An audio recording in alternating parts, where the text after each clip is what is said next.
আসনাপাড়ায় কোনো জামাতের চলবে না, দাঁড়িপাল্লার কোনো প্রচারণা চলবে না, এটা নুরুস্তামনের এলাকা, এইখানে ওগুলো চলবে না। ফোন সিনেই নিয়েছে, সিনেই নেওয়ার পরে ওইখানে দস্তাদস্তি হয়েছে, এরপরে ওই তাদের মানে যে ভিডিওগুলো তা ওইখানে হয়েছে বা তাছাড়া অন্যান্য ভিডিও তাদের যা অপছন্দনীয় ছিল সেগুলো সব তারা ডিলিট করে নাচনাপাড়ায় কোনো নির্বাচনী দাঁড়িপাল্লার পক্ষে কোনো নির্বাচনী কাজ চলবে না। এখানে একটা গান, শুধু দানের শেষ আর নুরুল ইসলাম মনি। হ্যাঁ, এখন তোমরা মান সম্মানে চলে যাইতে পারো। রাজু আর অলিউল এই দুইজনে ওরা পাশে একটা পুকুর ছিল, ওটার ভিতরে ঠেলে ফেলাই দিছে। হ্যাঁ, তারপরে আরেকজন লোক ছিল এই গাউস ভাই, তারে যাই ওই কুটার ভিতরে এভাবে ঠাইসে ধরছে। আমাদের প্রতিযোগী ভাইরাও এই আচরণ থেকে ফিরে আসবেন এবং প্রশাসনের দৃষ্টি আকর্ষণ করছে তারা যেন কঠোর হস্তে এই সন্ত্রাসীদেরকে দমন করেন, পাশাপাশি একটা উৎসবমুখর পরিবেশ যেন তারা নিশ্চিত করতে পারে। আমি মোহাম্মদ আব্দুল গফফার, নাচনাপাড়া 2 নম্বর ওয়ার্ড সভাপতি। আজকে সকালে আমরা নির্বাচনী প্রচারণার উদ্দেশ্যে বাড়ি থেকে বের হয়েছি। তখন সকাল 5টা হুন্ডা আইসা 8-9 জন লোক আমাদের ডাক দিয়েছে, এই তোরা যাও কই? যে আমরা যাই কাজে, যাই নির্বাচনী কাজে। 5টা মোটরসাইকেল আমাদের ক্রস করে যায় পুঁটিমারা ওই স্ট্যান্ডে আর কি, তারা দাঁড়াইছে। তা আমরা যেখানে দাঁড়াইছে তার আগে 2টা বাড়ি, ওই 2টা বাড়িতে আমরা সালাম দিয়ে বাইর হওয়ার পরে এরপর বলতেছে যে আর সামনে না, নাচনাপাড়ায় কোনো নির্বাচনী দাঁড়িপাল্লার পক্ষে কোনো নির্বাচনী কাজ চলবে না। এখানে একটা গান, শুধু দানের শেষ আর নুরুল ইসলাম মনি।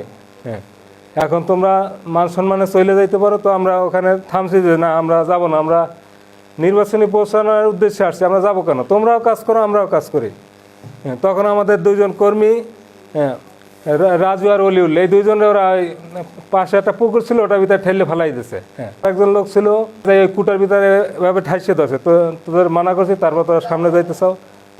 আমরা মোবাইলে ভিডিও করার চেষ্টা করছি, মোবাইল টোবাইল সব নিয়ে গেছে। মোবাইল সিজ করে যত ভিডিও ছিল ওদের আশঙ্কাজনক সবগুলা ডিলিট করে দিচ্ছে। তারপর এক পর্যায়ে আমাদের গালাগালি শুরু করছে। আমরা এদের অবস্থা দেখে ওখান থেকে ব্যাক করে চলে আসছি। সিরিয়াল করে কিছু 4-5 জন প্রথমে আসছে, এরপরে আবার 2টা গাড়ি আসছে, মোট 5টা গাড়ি আসছে। আসার পরে আমাদেরকে প্রথমে একবার বলছে যে কই যাও তোরা, থাম। বলার পর আমরা ওই রকম থামি না, আমরা আমাদের মতন ওই মাঝের রাস্তা দিয়ে সামনে আগাইছি। 3 রাস্তার মুখে তারা দাঁড়াইছে। তারা আমাদেরকে আসলে বলতেছে যে এই নাচনাপাড়ায় কোনো জামাতের চলবে না, দাঁড়িপাল্লার কোনো প্রচারণা চলবে না, এটা নুরুস্তামনের এলাকা, এইখানে ওগুলো চলবে না। এই চলতেছে এক পর্যায়ে হঠাৎ করে তারা আক্রোশভাবে আক্রমণ করে বসছে। এতে রাসেল ভাই সে একটা পুকুরের ভিতরে তার ধাক্কা দিয়ে ফালাই দিছে, আর গাউস ভাইয়ের কয়েকটা ধাক্কা দিছে। আর এরপরে কিল দিয়েছে, তারপর ঘুষি দিয়েছে। এরপরে আমি আর আরও এক ভাই আমরা ফোন বের করছি, ফোন বের করে ভিডিও টিডিও করে ধরছি। এরপর ওইগুলো দেখছি, ওইগুলো দেখেও ফোন আমাদের কাছ থেকে সিনেই নিয়েছে, সিনেই নেওয়ার পরে ওইখানে দস্তাদস্তি হয়েছে। এরপরে ওই তাদের মানে যে ভিডিওগুলো তা ওইখানে হয়েছে বা তাছাড়া অন্যান্য ভিডিও তাদের যা অপছন্দনীয় ছিল সেগুলো সব তারা ডিলিট করে আমাদেরকে ওখানে অনেক হামকি ধমকি দিয়া আমাদের এলাকার দিকে তারা আমাদের আসতে বাধ্য করছে। আজকে আমরা আসছি নাচনাপাড়াতে। নাচনাপাড়া আমাদের যে আহত ভাই যাদেরকে হেনস্থা করা হয়েছে, মারধর করা হয়েছে, তাদেরকে দেখার জন্য আমরা আসছি, তাদের সাথে দেখা করার জন্য। আমরা তো নাচনাপাড়ায় চরম হুমকির মধ্যে আছি, যদিও সর্বত্রই হুমকি বিরাজ করতেছে, কিন্তু তারপরও নাচনাপাড়া এবং এই উত্তরাঞ্চলে এই ঘটনাটা খুব বেশি। গত পরশু দিনে নারীদেরকে হেনস্থা করা হয়েছে, যেটা ভিডিওর মাধ্যমে গোটা জাতি দেখতে পেয়েছে এবং আমরা সেই অভিযোগ দায়ের করেছি।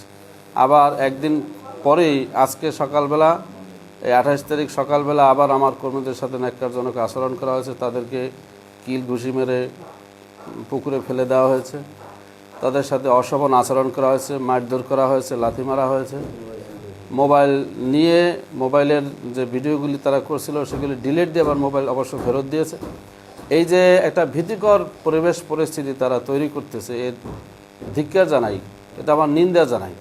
প্রশাসনের কাছে বিনীত অনুরোধ করছি যে দুষ্কৃতিকারীদের কঠোর হস্তে দমন করার জন্য আবেদন করছি।